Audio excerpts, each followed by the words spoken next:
जिज्ञासु मित्रों,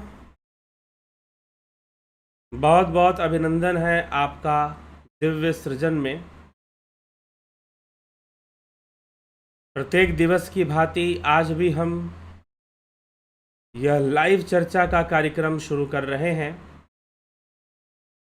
जैसा कि आपको विदित है, 20 सितंबर से 20 सितंबर से ध्यान योग और प्राकृतिक चिकित्सा का यह कोर्स जो है शुरू होने वाला है।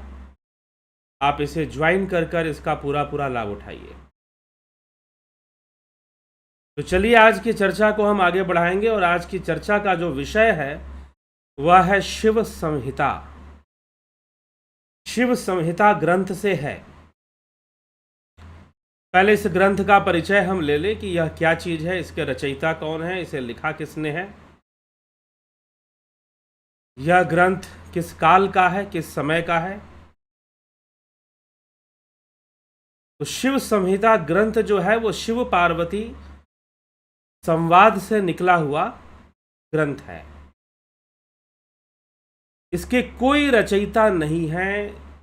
कहने का मतलब यह अज्ञात है। एक रचयिता तो हमेशा है और वो है भगवान शिव। तो भगवान शिव तो एक रचयिता है ही इस ग्रंथ के। तो शिव ही इसके रचयिता माने जाते हैं, लेकिन इसका प्राकट्य काल जो माना जाता है वो लगभग 10वीं शताब्दी माना जाता है। मतलब ईसा के बाद जो है 10वीं शताब्दी ईस्वी में, 10वीं ईस्वी में इसका प्राकट्य काल माना जाता है। यह ग्रंथ, इसकी विशेषता क्या है कि यह शिव पार्वती संवाद है और यह अद्वैत सिद्धांत का प्रतिपादन करता है। लेकिन अगर इसकी विचारधारा को मानेंगे तो अद्वैत विचारधारा को ही ये प्रस्तुत कर रहा है। आत्मा को ही प्रस्तुत कर रहा है, ब्रह्म को ही प्रस्तुत कर रहा है। लेकिन यह योग शास्त्र के अंतर्गत आता है, क्योंकि यह योग सिखाता है। अब योग में भी दो प्रकार के योग हैं, एक है हठ योग और एक है राजयोग। हम जो है एक श्रृंखला शुरू कर रहे हैं योग शास्त्र की। जितने भी योग शास्त्र हैं उन पर चर्चा करने की एक श्रृंखला शुरू हो रही है। तो यह बहुत लाभकारी है सामान्य जन के लिए भी, और जो योग विषय में पढ़ाई लिखाई करते हैं यूनिवर्सिटी से जो लोग पढ़ाई लिखाई करते हैं या फिर कुछ कंपटीशन एग्ज़ाम वगैरह या क्लियर करते हैं, तो उनके लिए भी ये वीडियोस जो योग शास्त्र पे चलने वाले हैं वो उनके लिए भी अच्छा ही होगा। वो भी काफ़ी इससे लाभ उठा सकते हैं। तो शिव संहिता, दो प्रकार से योग के बारे में चर्चा आती है। वैसे तो कई प्रकार के योग हैं, ठीक है। कहने के लिए भक्ति योग है, राजयोग है, ज्ञान योग है, लेकिन जो प्रैक्टिकल है, जो व्यवहारिक है, उसमें योग के दो प्रकार के भेद हैं और वह है हठ योग और राजयोग। ये दो भेद है, हठ योग और राजयोग। तो कुछ शास्त्र ऐसे हैं जो हठ योग राजयोग दोनों की चर्चा करते हैं। करते तो दोनों की ही हैं ज्यादातर, क्योंकि बिना राजयोग की चर्चा के योग की जो बात है, योग की जो विचारधारा है, वो कभी पूर्ण नहीं हो सकती। राजयोग की चर्चा तो करनी ही पड़ेगी। तो सभी ग्रंथों में राजयोग की चर्चा मिलती है, लेकिन कुछ ग्रंथ ऐसे हैं जो मुख्य रूप से राजयोग की ही चर्चा करते हैं। जैसे कि पतंजलि योग सूत्र मुख्य रूप से राजयोग की ही चर्चा उसमें मिलती है। उसमें हठ योग का अंश अगर हम ढूंढेंगे तो बहुत कम मिलेगा, 2% शायद मिलेगा। 98% जो अंश है वो राजयोग का ही मिलेगा। पतंजलि योग सूत्र वह राजयोग का ग्रंथ है सारे योग शास्त्र के अंतर्गत ही आएंगे, लेकिन राजयोग का ग्रंथ है। श्रीमद् भगवद गीता, श्रीमद् भगवद गीता को भी योग शास्त्र कहते हैं। यह भी राजयोग का ग्रंथ है, लेकिन इसमें हठयोग जो है, हठयोग की परसेंटेज थोड़ी सी बढ़ी मिलेगी, थोड़ी सी बढ़ी। यह भी मुख्य रूप से राजयोग 95% यह राजयोग की ही चर्चा कर रहा है, हठयोग में थोड़ी सी चर्चा कर रहा है। अब जो है योग वासिष्ठ में भी राजयोग ही प्रधान है, लेकिन कुछ ग्रंथ ऐसे हैं जिसमें हठयोग और राजयोग दोनों की प्रधानता है, जैसे कि हठ प्रदीपिका। हठ प्रदीपिका उसमें हठयोग और राजयोग दोनों ही हैं। और अगर हम देखेंगे तो 75% 75% हठयोग है। हठ प्रदीपिका में 75% हठयोग है, मात्र 25% ही राजयोग का अंश माना जाएगा, लेकिन वो बहुत महत्वपूर्ण है। फिर है घेरंड संहिता। घेरंड संहिता में आप चले जाएंगे तो आप मान के चलिए 85% 90% तक हठ योग की ही चर्चा है। बहुत विस्तार से उसमें आसनों की चर्चा है, कुंभक की चर्चा है, कई प्रकार के कुंभक हैं, षटकर्म के कई क्रियाएं हैं उसमें। अगर धौती क्रिया है तो कई प्रकार की धौती क्रिया है, ठीक है। बस्ती क्रिया है तो 2-3 प्रकार की बस्ती क्रिया भी बताई गई है। तो कई प्रकार की क्रियाएं बताई गई हैं उसमें, और कई बीमारियों का समाधान भी उससे होता है। तो हठयोग का बहुत प्रमुख ग्रंथ है घेरंड संहिता, जिसमें हठ योग ही मुख्य अंग है उसका। राजयोग का अंग उसमें बहुत ही कम है। हठ प्रदीपिका में फिर भी थोड़ा है। अब हम आते हैं दूसरा एक और ग्रंथ है जिसके रचयिता हुए घेरंड संहिता महर्षि घेरंड के द्वारा काफी बाद में इसकी रचना हुई है। हठ प्रदीपिका लगभग 14वीं 15वीं शताब्दी में प्रकट होती है नाथ संप्रदाय के योगी स्वामी स्वात्माराम जी के द्वारा, और सिद्ध सिद्धांत पद्धति गुरु गोरखनाथ जी के द्वारा उनकी खुद की रचना है। गुरु गोरखनाथ जी की सिद्ध सिद्धांत पद्धति, यह भी हठयोग और राजयोग दोनों का समावेश आपको उसमें मिलेगा। तो वो गुरु गोरखनाथ जी की रचना है। हठ प्रदीपिका भी उसी संप्रदाय नाथ संप्रदाय से ही लिया गया है स्वात्माराम जी के द्वारा। और आज जो हम वैसे तो और भी ग्रंथ हैं, आप अगर देखोगे योग की चर्चा विवेक चूड़ामणि में भी मिल जाती है। योग की चर्चा और भी ग्रंथों में, एक और विज्ञान भैरव तंत्र है, लेकिन बहुत गूढ़ होने के कारण उसे योग शिक्षा के सिलेबस में नहीं लिया जाता है। शिव संहिता है। शिव संहिता की जो मूल विचारधारा है, इसके रचयिता स्वयं भगवान शिव माने जाते हैं, और यह भी शिव पार्वती संवाद से निकला है, जैसे कि विज्ञान भैरव तंत्र है। विज्ञान भैरव तंत्र उमा संहिता, जो कि योग के विषय में और योग साधना के कई गूढ़ क्रियाएं देते हैं, बतलाते हैं योग के विषय में, ये सभी शिव पार्वती संवाद से निकले हुए माने जाते हैं।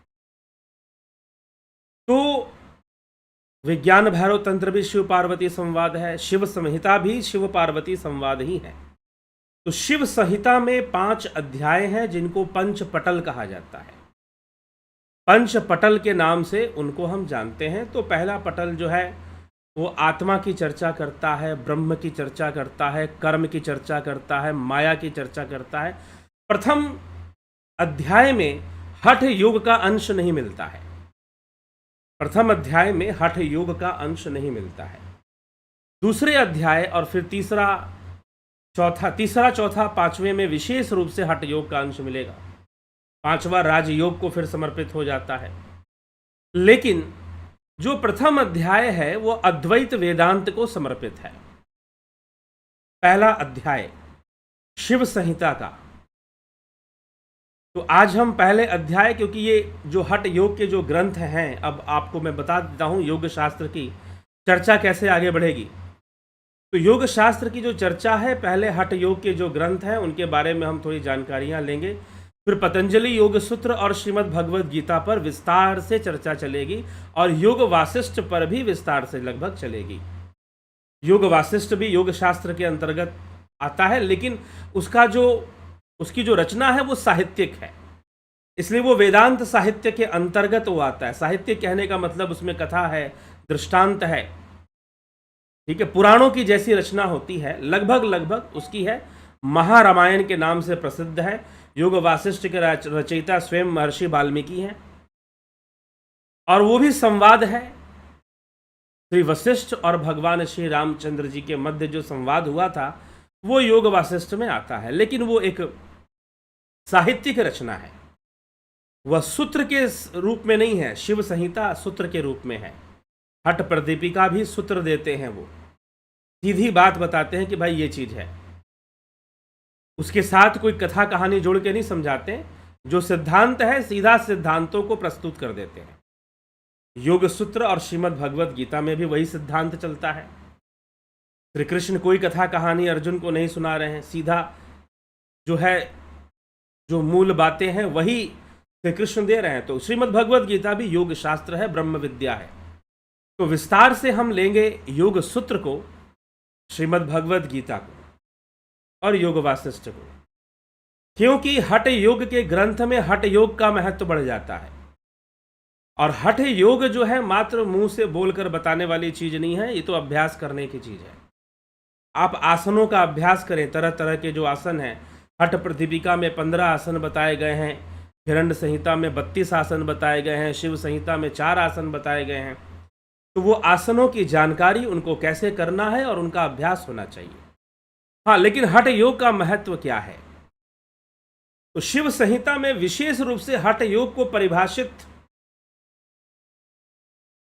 करने का जो प्रयास है वो शिव संहिता में भी है, लेकिन उससे अधिक आपको कहाँ मिलेगा? हठ प्रदीपिका में मिलेगा, जिसमें हठ योग को अच्छे से परिभाषित किया गया है। लेकिन यह जो प्रथम अध्याय है यह हठ योग पर आधारित नहीं है। शिव संहिता का हठ का अर्थ है, योग शास्त्र पर हम चर्चा शुरू कर रहे हैं और पहले भी आपको ये एक सूचना मिली है कि भाई यह जो भी योग शास्त्र पे चर्चा होगी, तो जो लोग योग में पढ़ाई कर रहे हैं, एमए कर रहे हैं या नेट की तैयारी करते हैं या कुछ एग्ज़ाम देते हैं, उनके लिए भी ये सब जानकारियाँ बहुत काम की होंगी, उपयोगी होंगी। तो आप ऐसे कोई हों विद्यार्थी या छात्र आपके आसपास, तो ज़रूर उनको सूचित कर दें। और ये चर्चा लंबी चलेगी, कई महीनों में जाकर हो सकता है समाप्त हो, क्योंकि योग सूत्र पर जब चर्चा चलेगी तो वो उसी तरह से फिर आगे बढ़ेगी। तो चलिए हम जो है अभी इस तथ्य को आगे बढ़ाते हैं। तो शिव संहिता का जो विषय है, यह तथ्य कहाँ से शुरू होता है? शुरू होता है ज्ञान के महत्व से। ज्ञान अनंत है।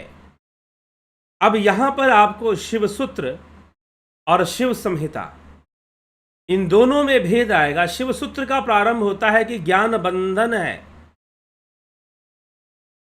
और शिव संहिता अपनी बात इस विषय से शुरू करती है कि ज्ञान अनंत है और दोनों शिव की वाणी है। यह भी जान लीजिए, लेकिन दोनों एक ही बात है।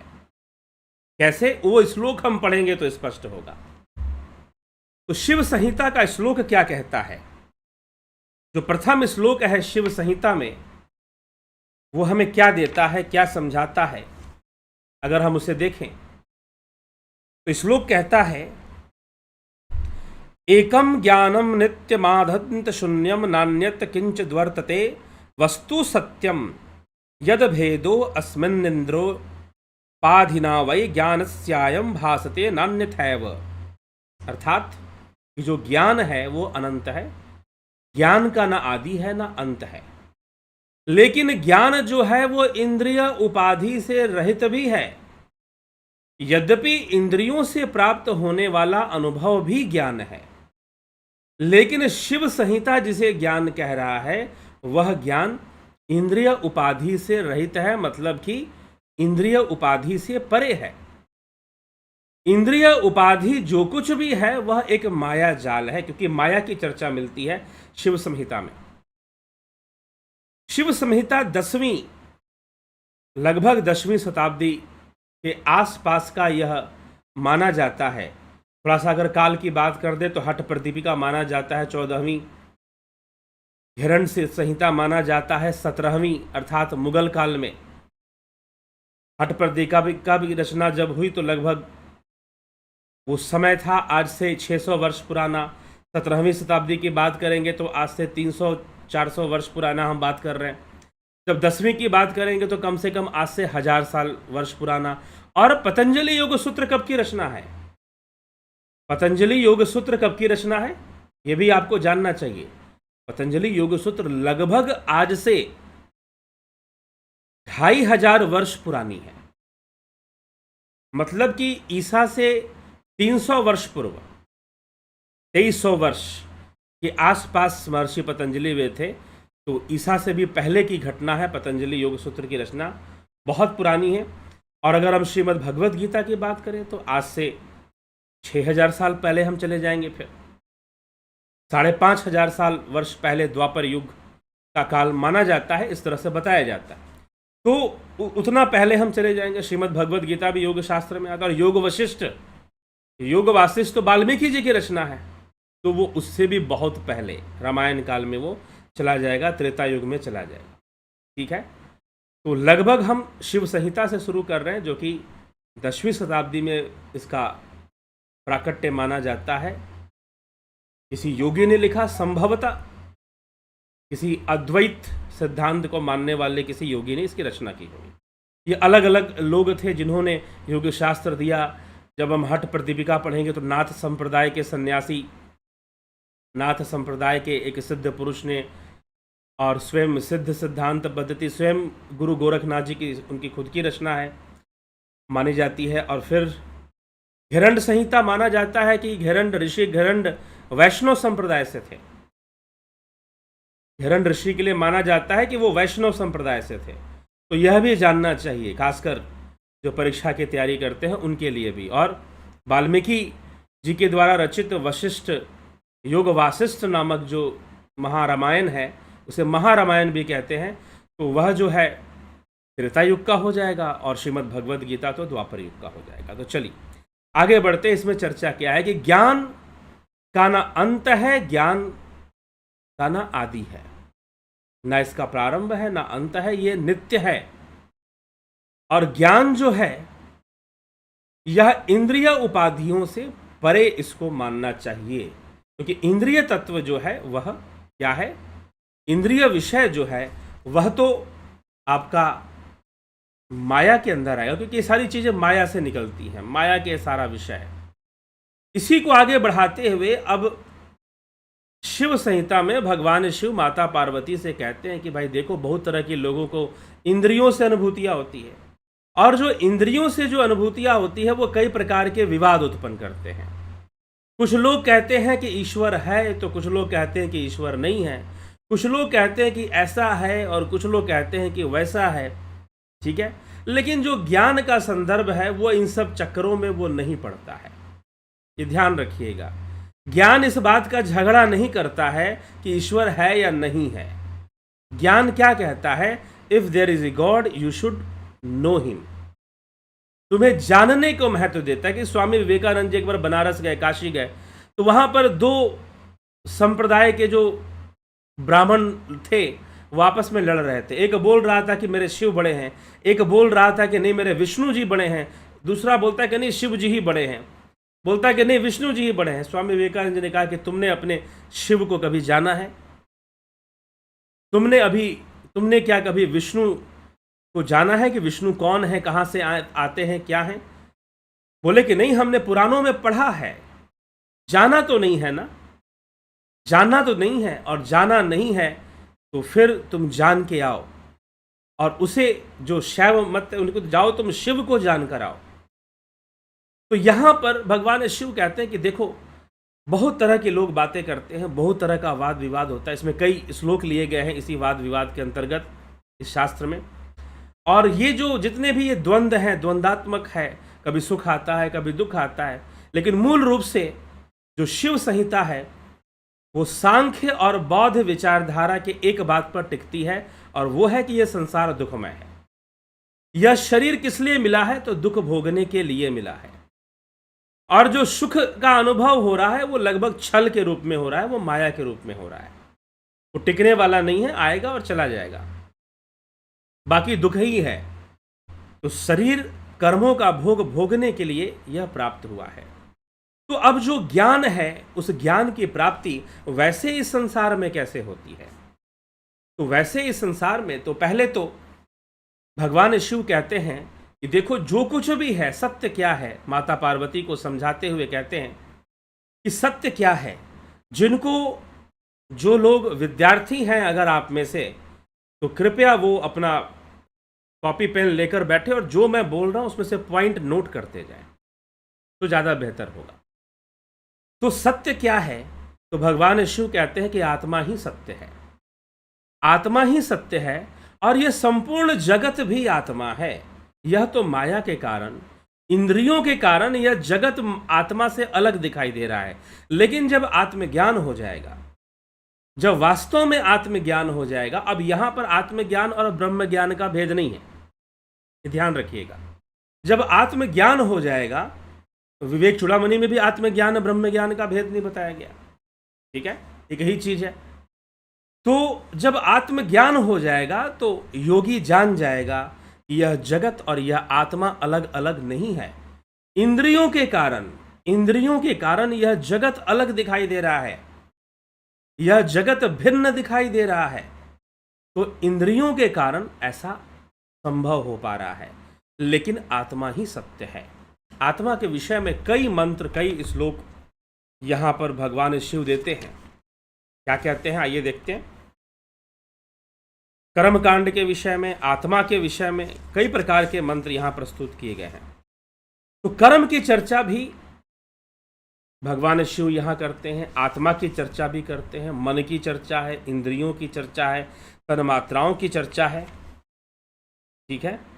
तो इसी ज्ञान को, कि ज्ञान मिलता कहां से है, हमें ज्ञान की प्राप्ति कैसे होती है, तो आत्मा के विषय में समझाते हुए भगवान शिव कहते हैं कि सर्प बुद्धिर यथा रजो शुक्तौ वा रजत ब्रह्म तद्वेद तद्व देवमिदं विश्वम विवृतम परमात्मनि। अब यह जो श्लोक है वेदांत शास्त्र के अंतर्गत आएगा, अद्वैत की, जो आदि गुरु शंकराचार्य देते हैं कि जिस प्रकार रस्सी में सर्प बुद्धि का भ्रम और सीपी में रजत चांदी का भ्रम हो जाता है, उसी प्रकार यह सब जगत परमात्मा में व्यावृत है।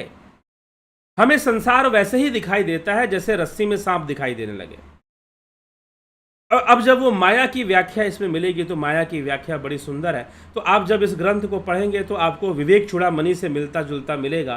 तो हो सकता है कि इसके रचयिता आदि गुरु शंकराचार्य हों, क्योंकि इसके रचयिता को अज्ञात बताया गया है कि पता नहीं कौन रचयिता है।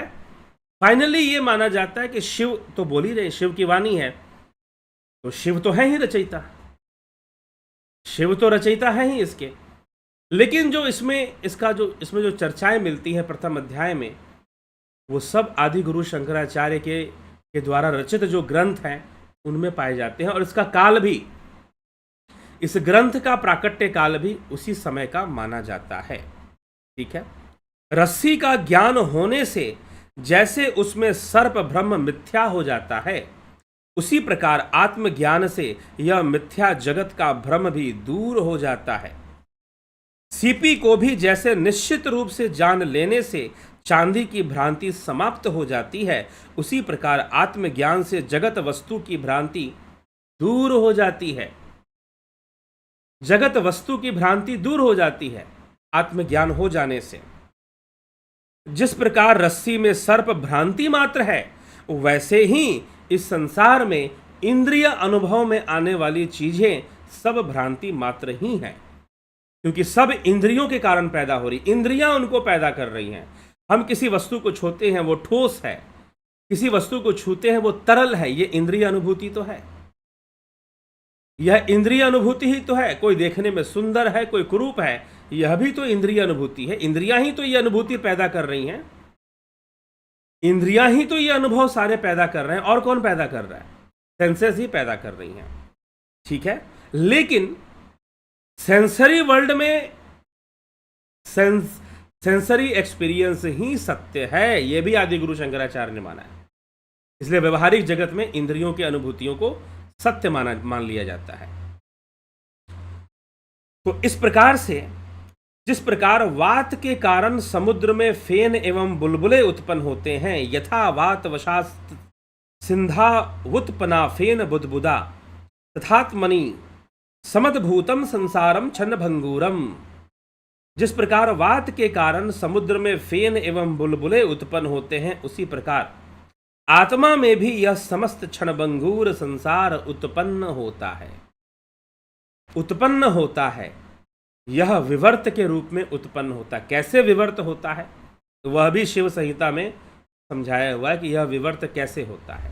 तो ज्ञान की प्राप्ति कहाँ से होती है, हम संसार में ज्ञान की ओर कहाँ से बढ़ते हैं, तो सबसे पहले भगवान शिव कहते हैं कि देखो, ज्ञान की जो प्राप्ति है वो वेदों से होती है। किससे होती है जी? वेदों से होती है। जो प्रारंभ है, ज्ञान का प्रारंभ कहाँ से होगा, किसी व्यक्ति को ज्ञान कैसे मिलेगा और ज्ञान का प्रारंभ कहाँ से होगा, तो शिव संहिता के अनुसार वेदों से होगा। ठीक है, आत्मज्ञान की चर्चा तो अनुभव से ही आएगी, वेद पढ़ने से नहीं होंगे, लेकिन जो शुरुआत है, जो प्रारंभ है, वो वेदों से होगा। और वेदों में दो प्रकार के ज्ञान हैं, एक है कर्मकांड और एक है ज्ञानकांड। कर्मकांड और ज्ञानकांड। अब जो वैदिक मीमांसा है उसके दो भाग हैं, पूर्व मीमांसा और उत्तर मीमांसा। जो पूर्व मीमांसा है वो कर्मकांड का प्रतिपादन करता है, जिसके रचयिता ऋषि जैमिनी हुए। ऋषि जैमिनी जो कि पूर्व मीमांसा कर्मकांड का प्रतिपादन करता है, कर्मकांड को प्रस्तुत करता है। और जो ज्ञान कांड है वह उत्तर मीमांसा के अंदर पाया जाता है, जिसके रचयिता वेदव्यास जी हुए। वादश्रयण वेदव्यास जी वो कहे जाते हैं। तो उन्होंने उत्तर मीमांसा लिखी और उत्तर मीमांसा से वेदांत को दिया। तो जो पूर्व मीमांसा है वो कर्मकांड का सिद्धांत प्रस्तुत करता है, और जो उत्तर मीमांसा है वो ज्ञान कांड का सिद्धांत हमें देता है। तो वेदों में ये दोनों चीजें हैं, वेदों में ये दोनों बातें हैं। अब सांख्य शास्त्र है वो भी ज्ञान कांड को ही प्रस्तुत कर रहा है, कर्म कांड को प्रस्तुत नहीं कर रहा है। तो कर्म कांड की प्रस्तुति एकमात्र पूर्व मीमांसा जैमिनीकृत, महर्षि जैमिनीकृत मीमांसा शास्त्र से होती है। अब कर्म कांड के अंतर्गत शिव संहिता में भगवान शिव क्या कहते हैं? भगवान शिव कहते हैं कि 3 प्रकार से कर्म होते हैं। शिव संहिता में 3 बताया गया है, पूर्व मीमांसा में 5 बताया गया है। इसका अंतर है थोड़ा सा। कौन कौन से कर्म होते हैं?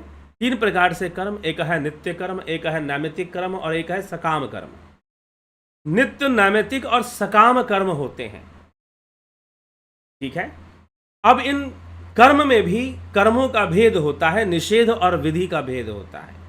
निषेध और विधि अर्थात कुछ कर्म निषेध हैं जिन्हें हमें नहीं करना चाहिए।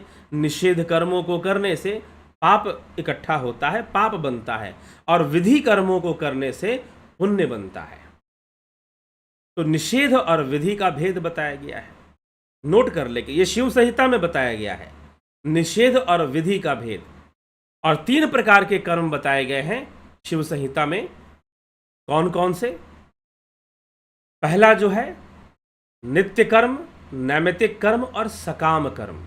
लेकिन मीमांसा शास्त्र में, जैमिनीकृत मीमांसा शास्त्र और कुमारिल भट्ट भाष्य में, भट्टाचार्य के भाष्य में 5 कर्म हैं, नित्य, निमित्त, काम्य, निषिद्ध और प्रायश्चित। तो ये अंतर है शिव संहिता और मीमांसा के बीच का। ठीक है। वैसे कर्म सिद्धांत को समझाना शिव संहिता का मूल विषय नहीं है, यह कोई इसका मुख्य विषय नहीं है। इसका मुख्य विषय तो हठ योग है। ठीक है। लेकिन इसके प्रथम अध्याय में वेदांत चर्चा मिलती है। तो कर्म से हमें ये कर्म के बारे में पता चलता है, और कर्मों के बारे में समझाते हुए कहते हैं कि नित्य कर्म जो हम शौच आदि, स्नान आदि के जो कर्म करते हैं, यद्यपि ध्यान रखिएगा, आपको एक बात मैं बता दूं कि जो शौच कर्म है मीमांसा शास्त्र के अनुसार नित्य कर्म में नहीं आता। ठीक ना। भोजन करना भी नित्य कर्म में नहीं आएगा। हाँ, स्नान करना आएगा। विशेष कार्यों को ही वहाँ कर्म के रूप में स्वीकार किया गया है। तो इसके लिए अगर आप जो है जानना चाहते हैं, इस विषय को बढ़िया से समझना चाहते हैं, तो फिलॉसफी के ऊपर जो कोर्स आने वाला है, फिलॉसफी के ऊपर जो कोर्स शुरू होने वाला है, उसको ज्वाइन कर लीजिएगा। उसकी अनाउंसमेंट जल्द ही कुछ दिनों में कोशिश की जा रही है। उसके बारे में कई तरह के विचार विमर्श अभी चल रहे हैं, तो जल्द ही आपको सूचना उसके विषय में मिल जाएगी। ठीक है। तो शिव संहिता में जो कर्म के विषय में कहा गया, नित्य, नैमित्तिक, सकाम, एक 3 प्रकार के कर्म होते हैं। नित्य में हम रोज जो कर्म करते हैं, निमित्त में जो जैसे कि किसी ओकेजनल कर्म जो होते हैं, ओकेजनल कर्मकांड, ओकेजनल पूजाएं जो होती हैं, जैसे कि मकर संक्रांति में, दिवाली में, या फिर विवाह के समय कुछ पूजा पाठ होता है, बच्चे के जन्म के समय, या फिर श्राद्ध कर्म होता है, तो ये सब नैमित्तिक के अंतर्गत आते हैं। सकाम, कामनाओं की पूर्ति हेतु अगर कोई पूजा पाठ किया जाता है तो उसे सकाम कर्म, या फिर कोई दूसरा भी कर्म होता है तो वो सकाम कर्म भी की श्रेणी में वो चीज़ें फिर आती हैं। इसमें भी कुछ निषेध और विधि हैं। अगर निषेध होगा तो पाप इकट्ठा होगा, और विधि पूर्वक होगा तो पुण्य इकट्ठा होगा। लेकिन अब चर्चा आगे बढ़ती है शिव संहिता की, कर्मों से आगे बढ़ती है, और कर्मों से आगे बढ़ते हुए भगवान शिव माता पार्वती को समझाते हुए कहते हैं कि पाप हो चाहे पुण्य हो, दोनों ही बंधन है, दोनों ही बंधन है। सिर्फ ईश्वर को छोड़कर, आत्मा को छोड़कर और ब्रह्म को छोड़कर, आत्मा, ब्रह्म, परमात्मा, ये समानार्थी शब्द के अंतर्गत आ जाएंगे यहां पर। तो इनको छोड़कर देवता हो गए, या जितने भी प्रकार के जीव हैं, देवता भी उसमें हो गए, वो सब के सब नश्वर हैं, वो सब परिवर्तनशील हैं, वो सभी कर्म बंधन में हैं, कर्मों का ही फल भोग रहे हैं। मनुष्य का जो शरीर है वो कर्मों का फल भोगने के लिए ही उसे प्राप्त हुआ है। वो सब कर्मों का ही फल भोग रहे हैं, और कर्मों का फल भोगने के लिए ही उसे मनुष्य का ये शरीर या कोई भी देह 84 लाख योनियों में वो उसे इसीलिए प्राप्त हुआ है कि वो कर्मों का फल भोगे। लेकिन यह मुक्ति नहीं है। अगर तुम कर्म सिद्धांत को जान गए, तुमने बहुत पुण्य इकट्ठा कर लिया, तो उस पुण्य से तुम्हारी मुक्ति संभव नहीं है। तुम इस कर्म चक्र में, काल चक्र में उलझे रहोगे। तुम इस काल चक्र में सर्वदा फंसे ही रहोगे। ठीक है। तो काल चक्र में फंसे रहना, काल चक्र में उलझे रहना, ये तुम्हारी स्थिति बनेगी, और आवश्यक हो जाता है कि आप जो है आत्मज्ञान की ओर आगे बढ़ें, आत्मज्ञान की प्राप्ति के लिए प्रयासरत हों, तभी आपकी मुक्ति संभव है, और बिना आत्मज्ञान के मुक्ति संभव नहीं है। ठीक है। तो इसीलिए जो भगवान शिव हैं वो आत्मज्ञान की महिमा समझाना, यहाँ पर जो हमने अभी कुछ श्लोक देखे कैसे आत्मज्ञान की महिमा समझा रहे हैं। अब आत्मज्ञान की महिमा समझाते हुए, ब्रह्म की महिमा समझाते हुए सृष्टि रचना का वर्णन मिलता है। शिव संहिता के प्रथम अध्याय में सृष्टि, ब्रह्म के द्वारा सृष्टि की रचना हुई है। ठीक है। ब्रह्म के द्वारा सृष्टि की रचना हुई है, और सृष्टि की रचना कैसे हुई है, तो यह भी आपको वेदांत से मिलता जुलता, वैसे योग शास्त्र है, लेकिन योग का जो सिद्धांत है वो सांख्य पे आधारित होता है, और वेदांत का जो सिद्धांत है, इसीलिए मैं एक अनुमान लगाता हूं कि यह जो शिव संहिता है संभवतः आदि गुरु शंकराचार्य की रचना होगी। लेकिन इसे अज्ञात माना जाता है कि इसके रचयिता कौन है। इसके रचयिता शिव ही माने जाते हैं, स्वयं आदिनाथ भगवान शिव माने जाते हैं। ठीक है। तो इसीलिए जो लोग पढ़ाई करते हैं उनके लिए यही जरूरी है कि शिव संहिता के रचयिता वो भगवान शिव को ही लिखे, वही माने वो। ठीक ना। लेकिन इसकी रचना से ऐसा लगता है कि चर्चा वैसी है जैसे कि यहां पर लगभग पंचीकरण जैसा सिद्धांत लिया गया है सृष्टि रचना में। पंचीकरण क्या है? एक विशेष टॉपिक है अद्वैत वेदांत के अंदर, वेदांत शास्त्र में। तो जब जो लोग फिलॉसफी के कोर्सेज होंगे उसमें उसको क्लियर किया जाएगा। लेकिन यहाँ पर पंचीकरण का सिद्धांत लिया गया है कि तत्वों का निर्माण होता है उन तत्वों और इंद्रियों के बीच में। तत्वों और इंद्रियों के बीच में क्या है? तन्मात्राएं होती हैं। तन्मात्राएं कौन कौन सी हैं? तत्व कौन कौन से हैं? तन्मात्राएं कौन कौन सी हैं? तत्व है आकाश तत्व, वायु तत्व, अग्नि तत्व, जल तत्व और पृथ्वी तत्व। ये 5 तत्व हैं। इनकी तन्मात्राएं कौन कौन सी हैं? तो तन्मात्राएं हैं शब्द, जिसकी इंद्रियां, शब्द किन इंद्रियों से हम ग्रहण करते हैं, ये याद करने का विषय है, ये स्मरण रखने का विषय है। शब्द को हम अपने कानों से ग्रहण करते हैं, कर्ण से ग्रहण करते हैं, ठीक है। शब्द के बाद है स्पर्श, स्पर्श को हम त्वचा से ग्रहण करते हैं।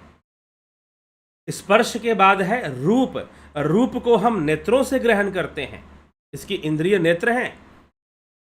और रूप के बाद है रस, रस को हम जिह्वा से ग्रहण करते हैं, वहां पर जिह्वा इंद्रिय बन जाती है। और उसके बाद है गंध, गंध को हम नासिका से। ये 5 तन्मात्राएं बताई गई हैं शिव संहिता में, ये बहुत महत्वपूर्ण है। तो पंच तन्मात्राओं का निर्माण कैसे होता है? उनका संबंध इंद्रियों से बनता है, तन्मात्राओं के माध्यम से इंद्रियों से संबंध बनता है। लेकिन तत्व कैसे बनते हैं? तो सबसे पहले ब्रह्म के तेज से अथवा ब्रह्म के ही विवर्त से आकाश तत्व बनता है, ऐसा कहा गया। शिव संहिता में जो सृष्टि का सीक्वेंस बताया गया है कि सृष्टि हो कैसे रही है, कैसे सृष्टि हो रही, लगभग वेदांत में भी वैसा ही बताया हुआ है। लेकिन पंचीकरण के सिद्धांत में और गूढ़ चर्चा है, पंचीकरण के सिद्धांत में और गूढ़ चर्चा है। तो हम इसको समझने का प्रयास करेंगे। तो यहां देखिए, इस एक चार्ट को देखिए, उत्पत्ति क्रम, तत्व और गुण। तो ब्रह्म के तेज अंश से आकाश तत्व की उत्पत्ति होती है, जिसका गुण है शब्द, जिसका गुण है शब्द। और आकाश से वायु की उत्पत्ति होती है, जिसका गुण है स्पर्श, मूल गुण उसका स्पर्श है, लेकिन शब्द उसमें रहेगा, क्योंकि ब्रह्म सर्वव्यापी है और ब्रह्म का तेज भी सर्वव्यापी है। ब्रह्म का तेज भी सर्वव्यापी है। हठ योग के सिद्धांत को समझने के लिए इस प्रक्रिया को भी समझना बहुत जरूरी है, क्योंकि इसी के आधार पर साधनाओं की उत्कृष्टता को समझाया जाता है कि सबसे श्रेष्ठ साधना कौन है। यद्यपि जब तक हम प्रैक्टिकली साधना करेंगे नहीं, तब तक स्पष्ट नहीं होगा। लेकिन अगर किसी व्यक्ति को, जो कि साधना में उच्च अवस्था को प्राप्त नहीं कर रहा है, उसको विश्वास दिलाने के लिए ये तरीका है समझाने का। तो ब्रह्म के तेज अंश से आकाश की उत्पत्ति होती है, और आकाश का गुण है शब्द। शब्द को ग्रहण करते हैं हमारे कान।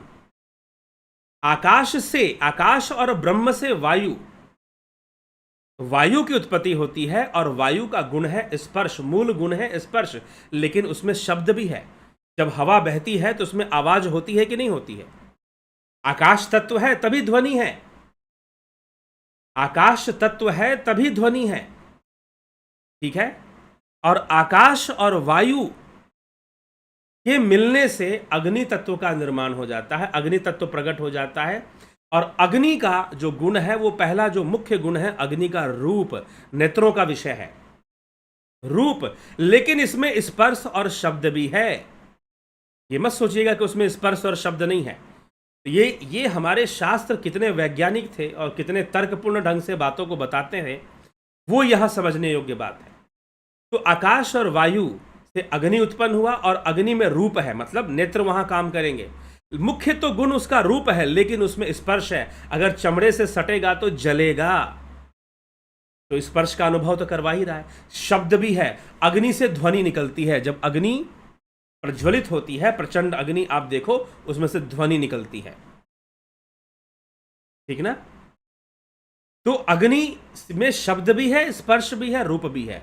और आकाश में स्पर्श, वायु तत्व में स्पर्श और शब्द है, आकाश तत्व में मात्र शब्द है, वायु तत्व में स्पर्श और शब्द है, अग्नि में रूप, स्पर्श और शब्द है।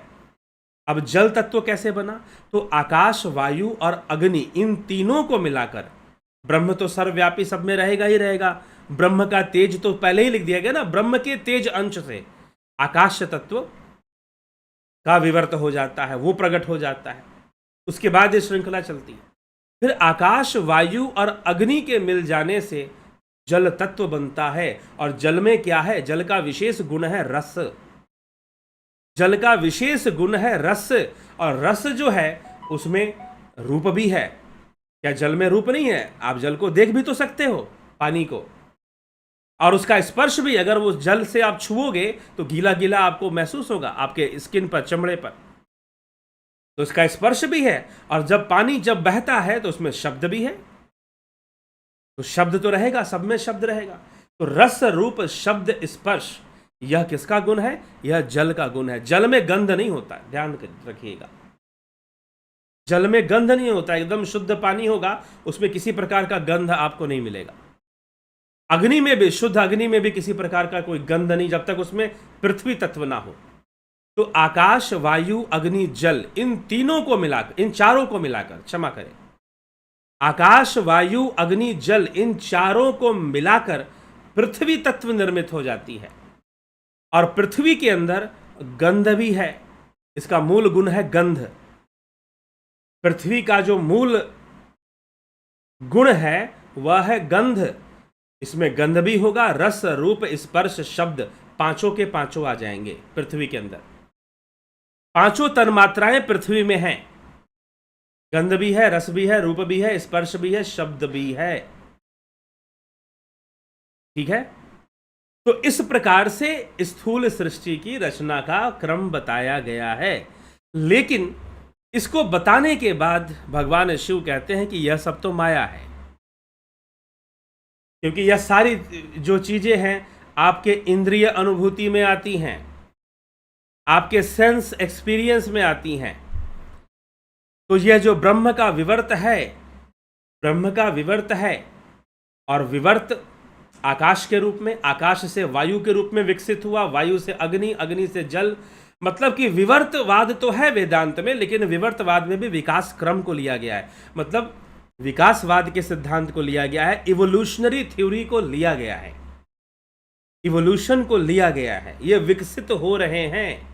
ऐसा नहीं कि कोई परमात्मा जी बैठकर सबको बना रहे हैं, कहीं पर बैठे हों और सबको बना रहे हों। अब कई लोगों को मैं एक बात और आपसे शेयर करना चाहूंगा।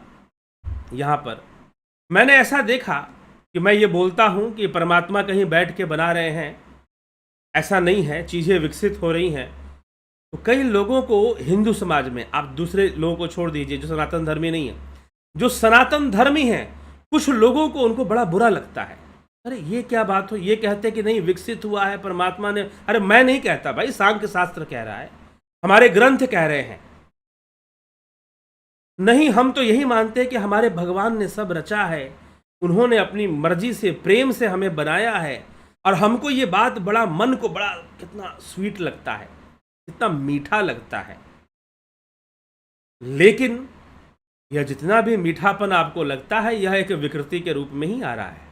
अच्छी बात है, प्रेम रखिए, लेकिन साथ में हमें सत्य को भी जान ही लेना चाहिए कि हमारे शास्त्र क्या कह रहे हैं। यही समस्या है कि हिंदू समाज में जो शास्त्रों की मूल विचारधारा है वो उनके बिलीफ सिस्टम से अलग हो चुकी है। बहुत हद तक सनातन धर्म का समाज जो है, हिंदू समाज जो है, वो कहीं ना कहीं जो विदेशी धर्म आए उनकी जो विचारधारा थी उसी के प्रभाव में वो अपनी व्याख्या देते हैं।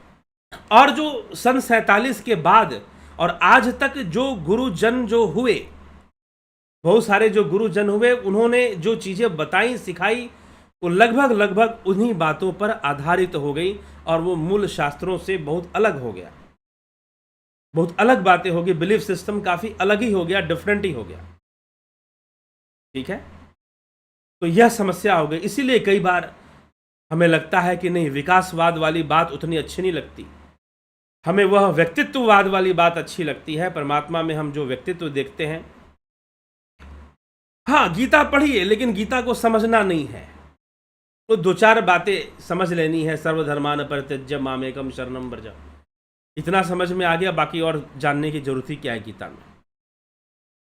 ठीक है, तो कई बार हम उस आधार पर चले जाते हैं और वो भी हम अच्छे से नहीं समझते हैं। तो ऐसी कई विषय शुरू हो जाते हैं, कई बातें शुरू हो जाती हैं। तो यहाँ पर शिव संहिता जो सृष्टि क्रम को बता रहा है, शिव संहिता में जो भगवान शिव सृष्टि क्रम को बता रहे हैं कि कैसे ब्रह्म के तेज से आकाश, आकाश से वायु, और आकाश और वायु से फिर अग्नि तत्व, आकाश वायु अग्नि से जल, व आकाश वायु अग्नि जल से। अब यहां से आकाश से वायु नहीं हुआ है, आकाश और ब्रह्म के तेज से वायु हुआ है। ब्रह्म का तेज यहां पर नहीं लिखा गया है, वो आप मान लो, क्योंकि ब्रह्म तो सर्वव्यापी है ही, और ब्रह्म के तेज से आकाश हो रहा है, विवर्तित हो रहा है, तो निश्चय ही ब्रह्म का तेज तो सब में अपने आप समाहित है, तो निकल रहा है और पृथ्वी तत्व में जाकर सभी मिले हुए हैं।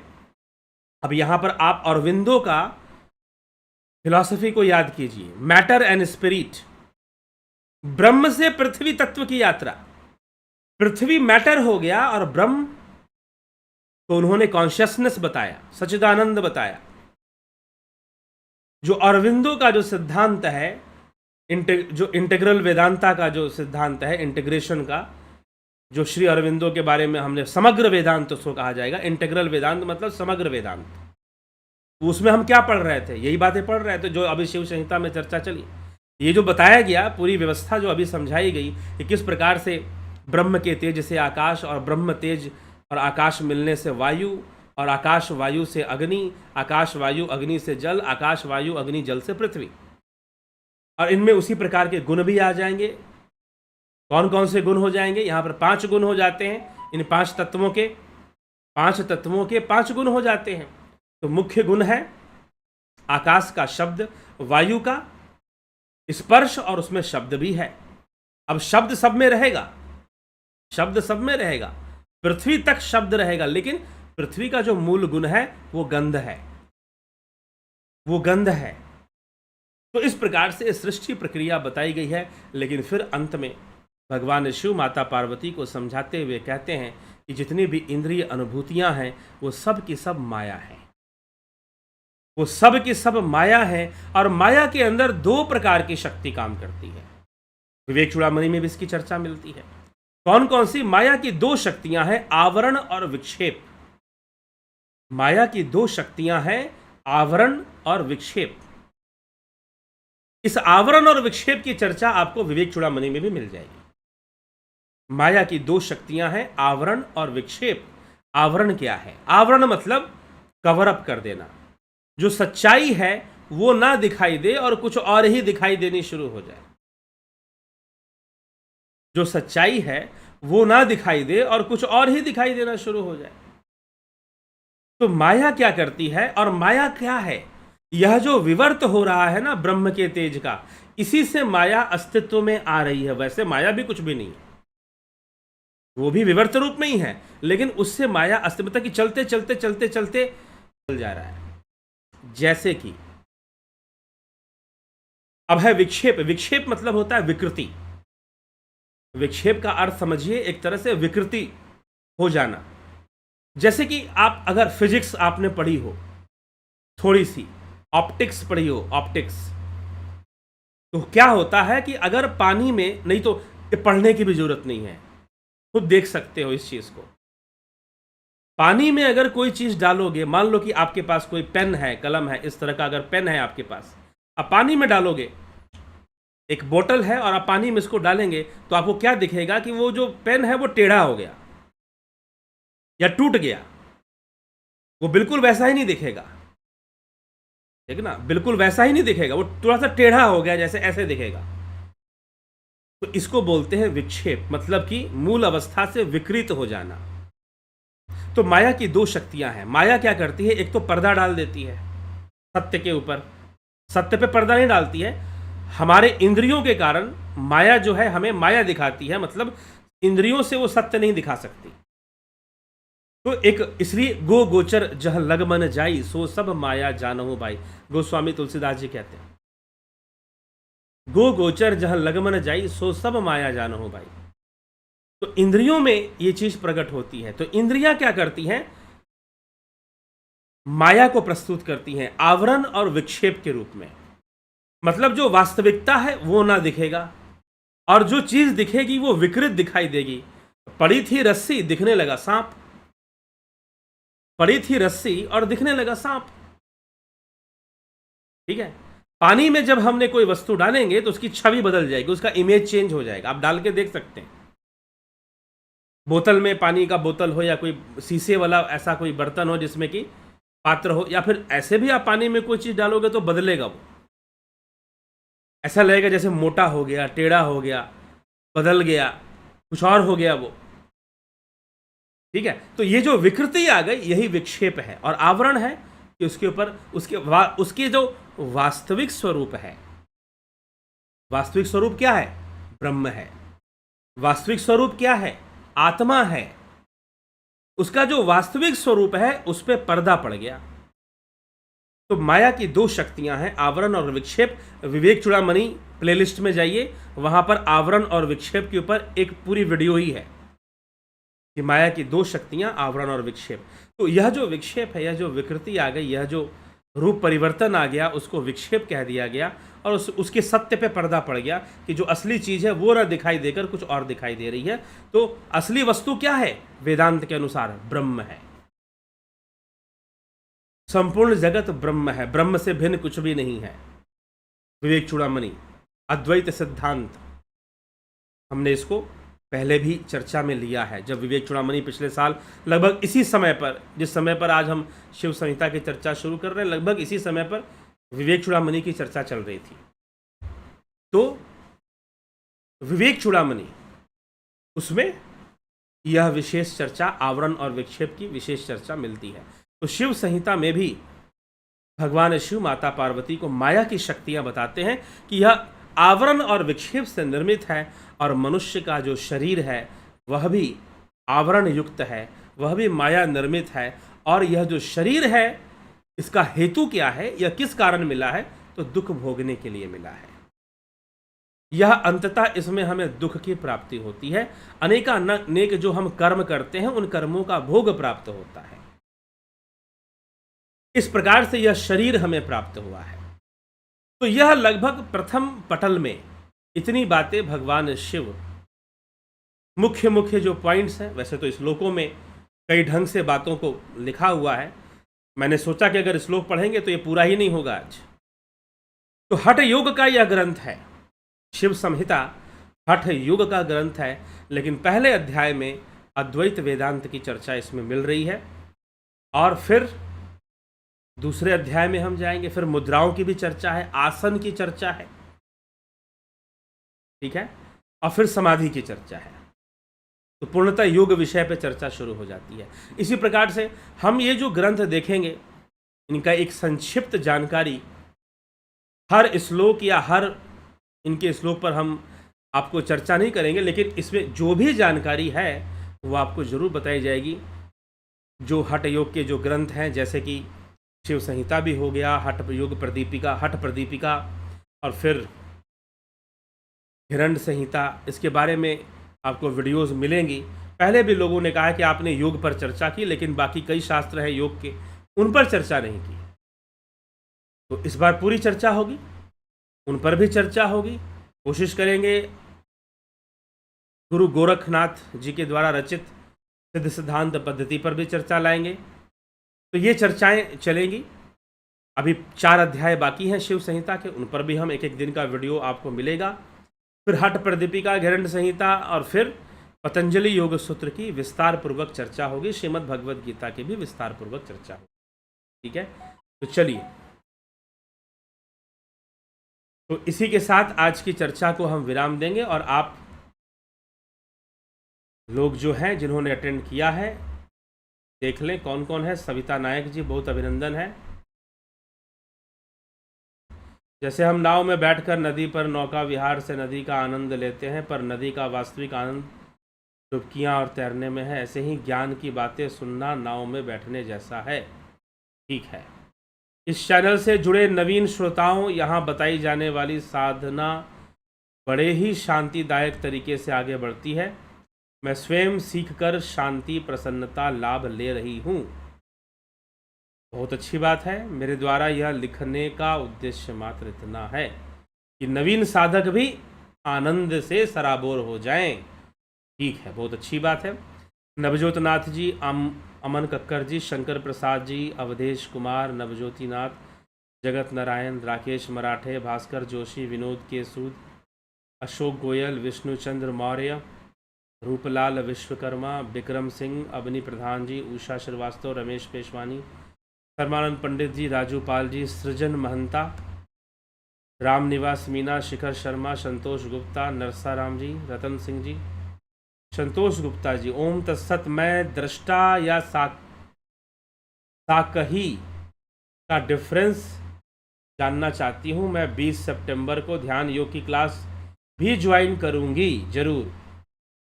दृष्टा व साकही मतलब साक्षी आपने लिखना था, एक ही बात है। दृष्टा भाव और साक्षी भाव,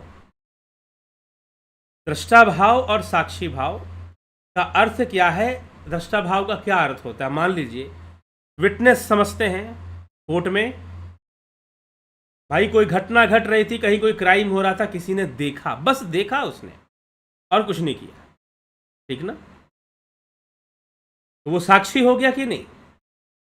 या तो उसने कुछ नहीं, लेकिन अपराधी को पकड़वाने में वो सहायता कर सकता है, तो हम उसे क्या बोलते हैं कि उसने किया कुछ भी नहीं, लेकिन वो साक्षी है, घटना का साक्षी है। उसने वहां पर क्राइम होते हुए देखा है, लेकिन उसने क्राइम रोकने का प्रयास नहीं किया। उसने सोचा कि मैं रोकने जाऊंगा मैं ही मारा जाऊंगा, ठीक ना, मुझे नुकसान हो सकता है। या फिर उसे समझ में नहीं आया कि भाई क्या घटना घट रही है वहां पर। जब घटना घट गई तो उसे समझा कि अरे ये तो बहुत बड़ा क्राइम हो गया, ठीक है। तो दृष्टा, साक्षी। जब योगी इस संसार को सिर्फ देखता है, सिर्फ साक्षी अवस्था में चला जाता है, इस संसार के साथ इन्वॉल्व नहीं होता, मतलब उसकी माया में वो इन्वॉल्व नहीं होता, और यदि कर्म और कर्तव्य रूप में इन्वॉल्व हो भी तो अपनी भावना से, अपनी नियत से इन्वॉल्व नहीं हो रहा। यही भगवान कृष्ण, हालांकि बहुत सूक्ष्म विषय है, अभी हमें समझ में नहीं आ सकता। जब हम योग करेंगे, योग साधना की उच्चतम अवस्था को प्राप्त करेंगे, तो हम देखेंगे कि हाँ, ऐसा संभव है कि हम इस संसार को देखें भी और इसमें इन्वॉल्व भी ना हो। नहीं हो रहा है तो यह साक्षी भाव बनता है, यह दृष्टा भाव बनता है। लगभग एक ही अर्थ है, लिखने में साक्षी और दृष्टा है, लेकिन एक ही अर्थ है, ठीक है।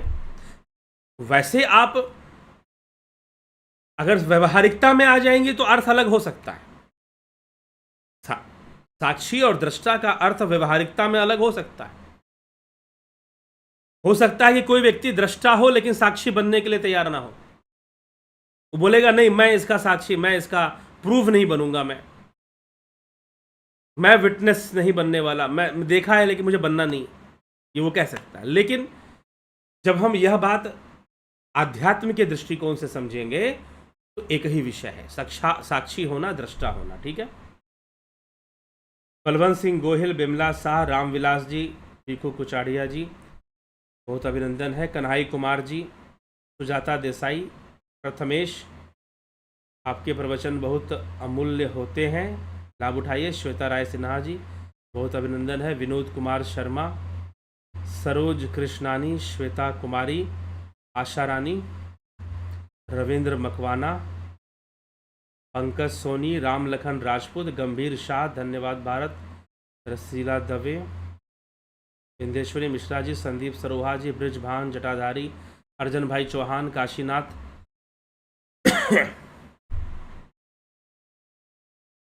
MKPD Satish master ji, Asha Rani, Hiralal Yadav ji, Rajesh Sharma, Pushpa Bhati ji, Rajendra Chauhan, Manish Jadhav, Yogendra Pandit, Lakhindra Ram, Bharat सबलानी,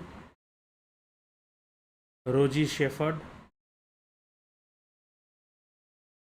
can I wear 8 mukhi rudraksha and white chandan locket together? मर्जी है, पहनिए।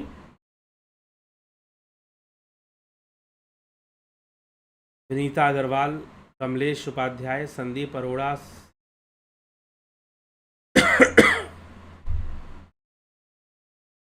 क्या यह ब्रह्मांड एक है? इस ब्रह्मांड की तरह भी ब्रह्मांड है? कृपया बताइए। जी यहाँ ब्रह्मांड एक है, ब्रह्मांड एक है, क्योंकि सब ब्रह्म का अंड है। हाँ, अब अंड बहुत सारे हो सकते हैं, अब उस अंड में भी कई अंड हो सकते हैं, तो इस दृष्टिकोण से यह भी कह सकते हैं कि ब्रह्मांड कई हो सकते हैं, कई यूनिवर्स हो सकती हैं। अब यूनिवर्स को लेकर कई थ्योरीज हैं, बिग बैंग थ्योरी है, स्टडी स्टेट थ्योरी है, पैरेलल यूनिवर्स की थ्योरी है। ठीक है, अगर थ्रू साइंस हम जाते हैं, जो डिस्कवरीज हैं, या फिर कुछ डिस्कवरीज हैं और कुछ जो है इन्फ्रेंसेस हैं, इस मामले में सब डिस्कवरी नहीं है। ठीक है, स्टडी स्टेट थ्योरी है एक, कि हमेशा जो ब्रह्मांड है जैसे है वैसे ही रहेगा, बदलेगा नहीं, और उसको प्रमाणित भी किया जाता है। जो भी चेंजेस दिखाई दे रहे हैं वो सारी न्यूट्रलाइज हो जाती हैं। जो स्टडी स्टेट थ्योरी देने वाले जो साइंटिस्ट हैं वो कहते हैं कि एनर्जी कंजर्व होती रहती है, तो हर चीज़ न्यूट्रलाइज होती है और घूम फिरकर वो एक ही जगह पर बनी रहती है। ठीक है, बिग बैंग थ्योरी है। ठीक है, तो इस तरह से ब्रह्मांड जो है कई हैं या अनेक हैं। आप वहां पर चले गए, जो साइंटिफिक जर्नल्स आते हैं वहां पर कह दिया जाता है कि पैरेलल यूनिवर्स भी हो सकता है, दूसरा यूनिवर्स भी हो सकता है, और यूनिवर्स रिक्रिएट भी हो सकता है। यूनिवर्स खत्म हो जाएगा एक दिन, जिस तरह से एक्सपैंड हो रहा है बिग बैंग के कारण, वो एक दिन खत्म हो जाएगा।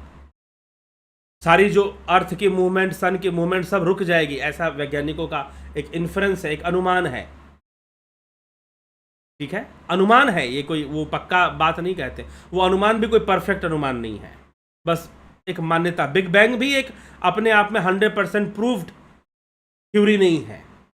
हाँ, ऐसा पाया गया कि जो ग्रह हैं, जो गैलेक्सीज हैं, वो एक दूसरे से दूर जा रही हैं। It means they are expanding, but in reality क्या घटना घट रही है वो क्लियर नहीं है बिग बैंग को लेकर भी। तो इसलिए कई ब्रह्मांड हैं, सब ब्रह्म तो एक ही है ना, उसमें अंड कई हो सकते हैं, ये कहा जा सकता है। ठीक है, गणेश आंबेकर जी, देवरतन बलदावा जी,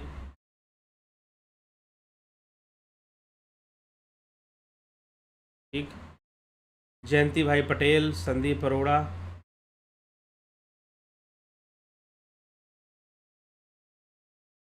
गुरु जी जो तत्व आपने समझाए हैं, क्या वो प्रकृति के तत्व हैं या ब्रह्म इन्हें उत्पन्न करता है? जी हाँ, ब्रह्म से ही उत्पन्न हो रहे हैं, ब्रह्म के ही विवर्त हैं। विवर्त मतलब मैनिफेस्ट हो रहे हैं, प्रकाशित हो रहे हैं, और इंद्रियों के द्वारा अनुभव गम्य हो रहा है। ये सारी बातें इंद्रिय तल पे की गई, लेकिन इन सबसे परे जाकर हमें आत्मा को जानना है, क्योंकि इन तत्वों से निर्मित जो संसार है वो दुखमय है, ऐसा कहा गया शिव संहिता में।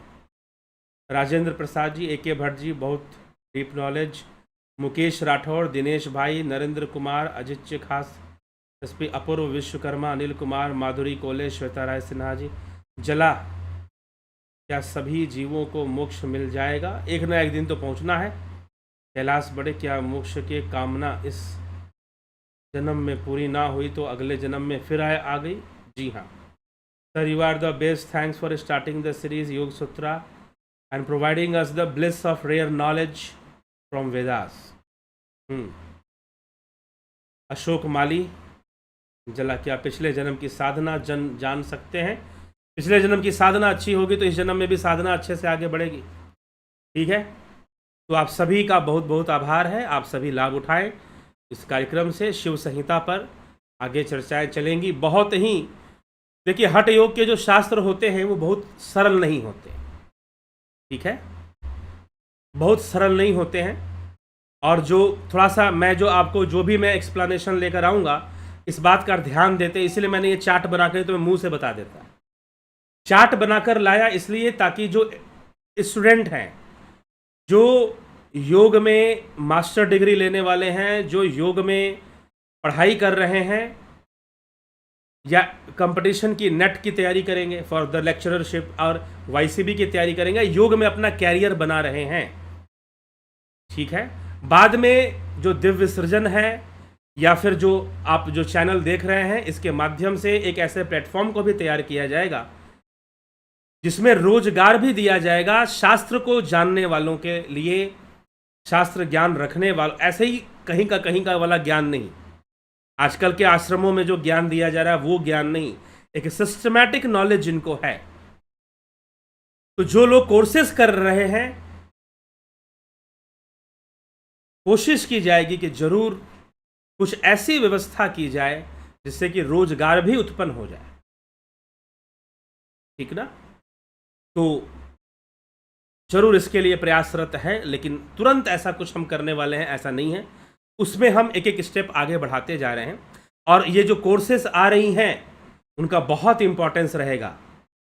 जो भी कोर्सेस है, चाहे ध्यान योग का, और ध्यान योग का अपडेट कोर्स भी आएगा, ठीक है, भविष्य में जब आएगा तो आपको बताया जाएगा, सूचित किया जाएगा, ठीक है। तो जो है ये जो भी कोर्सेस चल रही हैं, अभी फिलॉसफी की कोर्स शुरू होगी। यहां पर बोलने का उद्देश्य मात्र इतना नहीं है कि आप कुछ जान जाओ, आपने कुछ प्रवचन सुन लिया, कुछ ताली बजा लिया, कुछ अच्छा लग गया, नहीं। एक भविष्य निर्माण करना है सनातन धर्म के लिए। ऐसे लोग, ऐसे प्रचारक, ऐसे लोग खड़े होने चाहिए जो कि जिनको एक सिस्टमैटिक नॉलेज हो, ठीक है। तो ऐसा सोचकर भी कार्य किया जा रहा है। इसीलिए यह जितनी भी कोर्स, अभी जो योग शास्त्र पे जो भी मैं चर्चा करने वाला हूं, वो जो विद्यार्थी हैं जो योग की शिक्षा ग्रहण कर रहे हैं या फिर कोई एग्ज़ाम देने वाले हैं, उनके लिए एक काम आएगा। आप सुनते रहिए और साथ में सामान्य जन को भी अच्छा लगे, वो भी लाभ उठाएं, उन सब के लिए भी यह काम आएगा। तो जो लोग भी चाहें ज़रूर आप नोटबुक एक रखें और लिखा करें, और उसको पॉइंट्स नोट कर सकते हैं आप, आपके काम की चीज़ है। चलिए ठीक है, अब हम आगे चलते हैं, आगे बढ़ते हैं और विराम देते हैं कार्यक्रम को। और ध्यान योग का कोर्स है, पता ही है आपको, 20 सितंबर से शुरू हो रहा है, प्रैक्टिकल कोर्स है। और यह जो कोर्स है, सुनिए ध्यान से, यह जो कोर्स चलता है यह भी पूर्णतः शास्त्र सम्मत है। पूर्णतः ध्यान की विधियां, हाँ ठीक है, जो भी आपको सिखा रहा है, बता रहा है, उसका अपना एक अनुभव है, उसने कई विधियां की हैं, कई क्रियाएं की हैं, कई अभ्यास किए हैं, तो उसमें से कुछ वो निकालता जरूर है कि हाँ भाई ऐसे करने से हमें ये लाभ होता है, वैसे बैठें तो अच्छा होगा, ऐसे बैठे, ये अनुभव में आ जाता है, एक्सपीरियंस में आ जाता है। तो वो सारा एक्सपीरियंस भी उसमें जुड़ा होता है ध्यान योग के कोर्स में, ठीक है। लेकिन जो भी है वो उस पर आधारित है। अब यहाँ पर आपने देखा शब्द, शब्द जो है आकाश तत्व है, और आकाश तत्व ब्रह्म तेज से निकला है, ब्रह्म तेज का विवर्त है। और नादा अनुसंधान जो हठ प्रदीपिका में हमको सुनने को मिलेगा, नाद ध्यान के बहुत, क्योंकि नाद में मात्र शब्द रह जाता है, नाद में मात्र मेरा अपने आप दाहिने कान की ओर हाथ चला जाता है, क्योंकि नाद का स्थान माना गया है उसे सुनने का। तो शब्द रह जाता है नाद में, तो वो हमें समाधि तक ले जाता है, ब्रह्म तक ले जाता है फिर। तो यह एक योग, हठ योग से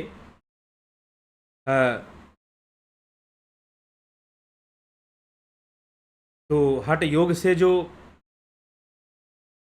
ग्रंथ हैं, अब हठ योग की और भी चर्चा बाकी। हठ योग का परिभाषा, रहस्य, कई बातें हैं जो अभी नहीं बताई है मैंने, बताएंगे आगे, मिलेगा, रोचक है बहुत, तो उससे संबंधित जानकारियाँ मिलेंगी, ठीक है। तो समाधि तक की चर्चा, आसन से लेकर समाधि तक की चर्चा होती है, कैसे होती है, किस तरह से होती है।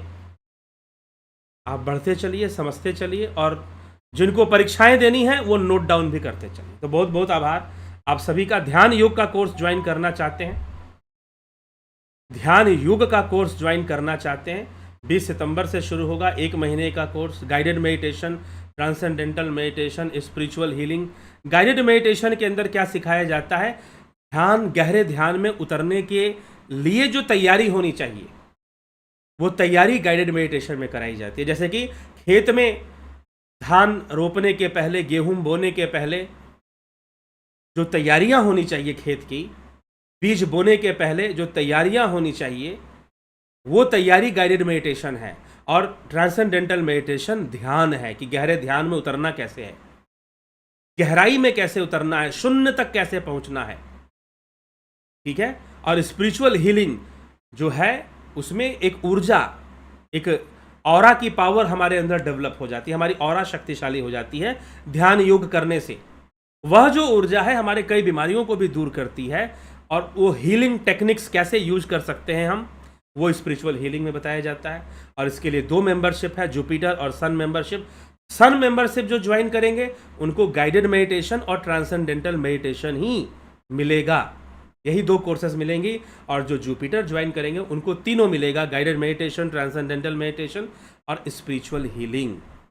संपर्क करिए 9661802459 पर, ठीक है, व्हाट्सएप के माध्यम से। प्राकृतिक चिकित्सा, डिटॉक्सिफिकेशन जरूरी है बीमारियों से बचने के लिए, सिर्फ दवाइयां खाने से नहीं होगा। तो जो नेचुरोपैथी है, प्राकृतिक चिकित्सा है, वो डिटॉक्सिफिकेशन, योग के अंदर जो षटकर्म होता है वो भी इसी सिद्धांत पे काम करता है। डिटॉक्सिफाई कीजिए अपनी बॉडी को। तो कैसे बॉडी को डिटॉक्सिफाई करना है, डिटॉक्सिफिकेशन, और डिटॉक्सिफिकेशन का लाभ मात्र शरीर को नहीं मिलता, मन को भी मिलता है। मन भी स्वस्थ हो जाता है जब शरीर से गंदगी बाहर निकलती है। तो और सेल्फ टेक्निक है, मतलब इसमें कोई आपको करवाएगा नहीं, आपको खुद सीखना है और करना है चीज़ों को। उसमें टेक्निक्स दी जाती हैं जो लोग कर रहे हैं, और भोजन से संबंधित कई बातें बताई जाती हैं। तो बहुत अद्भुत कोर्स है, यह वरदानी कोर्स है। ये कहूँगा, ये मत सोचिएगा कि कुछ लोग कह देते कि अरे ये तो प्राकृतिक चिकित्सा, वो नुस्खे उसके जो होते हैं उतना ही होता होगा। जी नहीं, जो लोग कर रहे हैं दे नोज कि प्राकृतिक चिकित्सा में भी पहले शारीरिक विज्ञान का कुछ चीज़ें बताई जाती हैं, उसके बाद आपको टेक्निक्स बताई जाती हैं। तो वो टेक्निक्स अगर हम सही से समझेंगे तो बहुत लाभ मिलता है उसका। तो चलिए, तो ये सब सारी बातें हैं। तो ये भी 20 सितंबर से शुरू होगा।